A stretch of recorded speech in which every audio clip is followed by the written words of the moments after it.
Il y a quelques jours, un frère est venu me voir et m'a dit « Donne-moi des conseils pour me lever à Salat al-Fajr ». Bien sûr que moi-même, j'en ai besoin de ces conseils-là, on en a toutes et tous besoin. Je lui dis la première des choses parmi les causes. Tu mets le réveil déjà? Il me dit « Mon frère, j'en mets 7 des réveils ». Il me dit j'en mets 7, donc j'ai compris qu'en fait, il ne faut pas commencer par le réveil. Ça, c'est à la fin, tout à la fin. Donc, il faut se dormir tôt.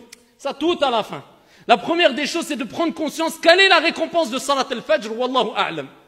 Et de prendre conscience de la gravité d'être négligent, insouciant, inconscient des mérites de Salat al-Fajr. Ça, c'est la première des choses. Déjà, après, le reste, ça va tout seul. Exemple, toi, si on te dit, tu as un travail, mais tu dois te lever tous les matins, 5 heures du matin. Ah, ne te précipite pas. Tous les mois, tu touches 25 000 €.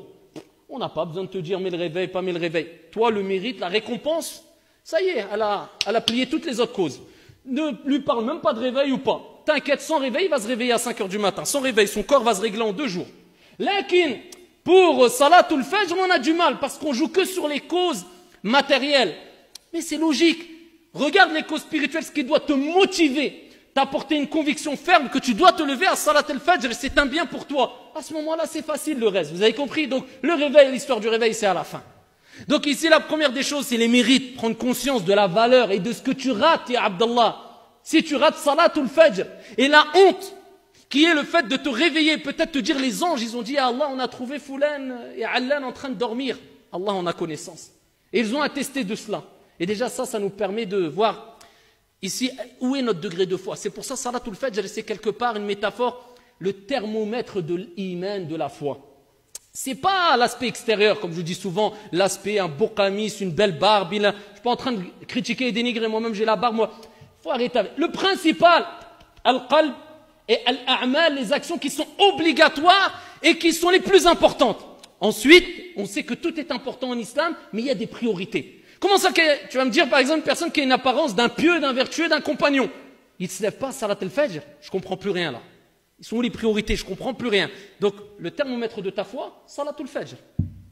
Ensuite, Salatul Isha. Ensuite, Al-Dhuhr, Wal-Asr, Wal-Maghrib. Ça, c'est un gros thermomètre de ta foi. Tu vas savoir où tu es. Sans compter le fait que ça ne suffit pas de prier. Il faut prier avec concentration, avec dévotion. Et prier comme il faut, en respectant les piliers, les conditions, etc. C'est une prière complète, comme on a dit précédemment. Donc, la première des choses, les mérites. Tu les as compris. Deuxième des choses, avoir la ferme conviction et ici et la ferme résolution de se lever à Salat al-Fajr. Tu te dis, je dois me lever et je veux me lever, bi'idhnillah. Troisième des choses, rend faible shaitan, affaiblit le diable. Comment? Fais le wudu. Qabla an-nawm, tawadda ya Abdallah. Protège-toi, c'est une protection. Fais le wudu. Essaye de dormir avec les ablutions, c'est le mieux. Quatrième des choses, si je ne me trompe pas, fais al-dhikr.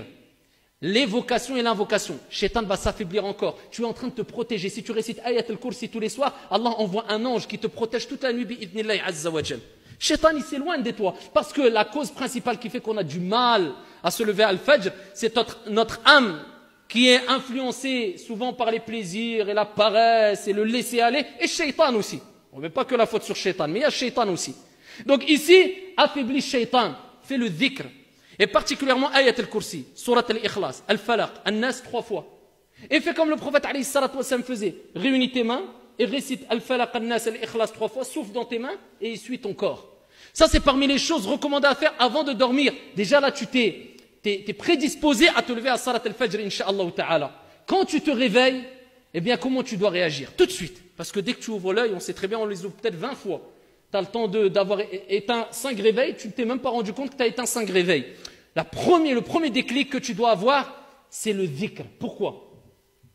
Le prophète alayhi afdalu salatu wa taslim a dit kama ja'a fi sahih que lorsque l'un d'entre vous dort, Shaitan il vient derrière sa nuque et il lui fait 3 nœuds. Uqad, il lui fait 3 nœuds. Et à chaque nœud, il lui dit, Shaitan il lui dit que ta nuit soit longue. Na'as mzian, dors bien. Et il lui fait le 2e nœud, la même chose. 3e nœud, la même chose. Shaitan y part. Ensuite, quand tu te réveilles, le prophète alayhi salatu wa sallam dit, quand tu fais du dhikr, tu évoques Allah, peu importe, Bismillah, ou tu dis Alhamdulillah, ou tu fais l'invocation Alhamdulillahi alladhi ahyana ba'da ma amatana wa ilayhi an-nushur. L'invocation qui est dans la citadelle du musulman, ala kulli hal, bulghir, la ilaha illallah. Commence par al-dhikr. Il y a le premier nœud qui part. Il dit alayhi salatu wa sallam, le premier nœud part, donc déjà tu commences à être plus ici plus fort pour lutter contre Shaitan et cette pression venant du diable pour te laisser clouer dans le lit. Il dit tu fais le wudu, il y a un deuxième nœud qui part. Et il dit tu te lèves et tu fais salat, il y a un troisième nœud qui part. C'est pas fini. Combien de nœuds on doit avoir dans la nuque ou derrière la nuque pour certains qui n'ont pas encore dénoué peut-être une fois un nœud? Eh bien ici, le prophète il dit quoi? Ensuite, quand les 3 nœuds, peut-être certains ils ont 500 nœuds, quand les 3 nœuds se sont tirés, eh bien la personne se sent comment? De bonne humeur et se sent ici motivée, traduction du sens, c'est-à-dire loin de la paresse. Il dit sinon, la personne se lève, certains disent du mauvais pied, on balaye ça, de mauvaise humeur, et en plus de cela, il est paresseux toute la journée. Ça, c'est la réponse à ceux qui disent, je ne sais pas ce que j'ai là, toute la journée, rien. Dès qu'il parle, je suis KO, mon frère, je suis fatigué, j'ai mal, j'ai toute la journée. Alhamdulillah, il est wallahu a'lam.